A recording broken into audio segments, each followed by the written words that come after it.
this Nissan Xterra, most people don't really think you can build a Nissan Xterra, but this one is going to see more airtime than a 747. And the owner of this Xterra wanted something that he could send it in, actually send it a lot. Every chance that he gets, he's trying to jump something.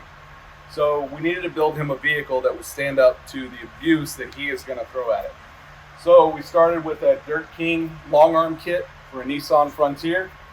Then we had custom made shafts, and we built all of this to mount the long arm suspension in there. So the front of this Nissan Xterra has got, I think, 18 inches of wheel travel now, and we have it limited back to 16 inches of wheel travel. And we've got a 35-inch tire on here with method bead locks, and we did a different offset on the front than we did on the rear. There's no wheel spacers or anything that are on this, but this thing sits pretty wide. So in order to cover that up, we do have some custom fiberglass that's being made for it, and that way the wheel wells will come out wider and cover up the tire so it doesn't sling as much mud on here.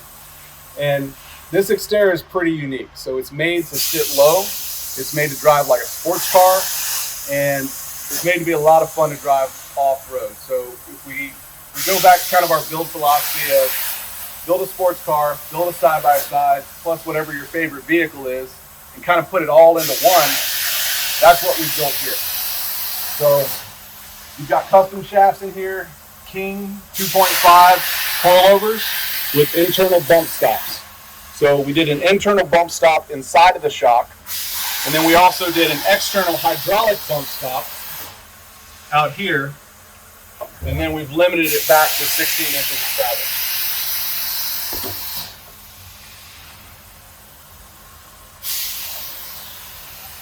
The other thing that we did is a Titan swap on the motor. So we put a Nissan Titan V8 inside of here, a Nissan Titan transmission inside of here, and follow me underneath here to the exhaust. So when we did the exhaust for this, we wanted it to be equal length on the exhaust for where it comes together to the Y. So when the exhaust comes down, again, it's all 409 stainless, and it's all V-band clamped together underneath here. And if you were to measure these exhaust pipes, the reason it's got this bend in it right here is to make them both exactly the same length.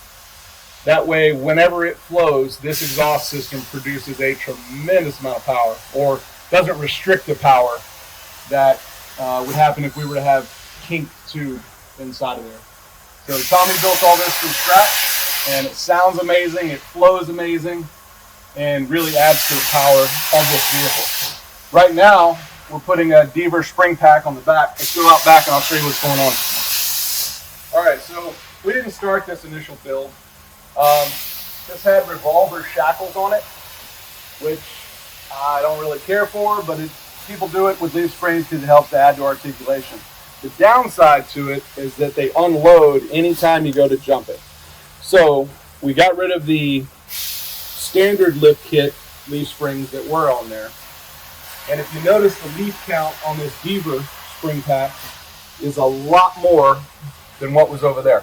By having thinner leaf springs and a lot more of them, we're going to get a lot more travel out of this, and the leaf springs won't bend every time he takes it out and tries to send it. We're getting rid of this. We're getting rid of the shackle, the revolver shackle. We are adding a slider box back here. So instead of there being a shackle, there'll actually be a slider that this leaf spring will sit inside of. And it's going to help to change the geometry. It's going to make it hook up even more.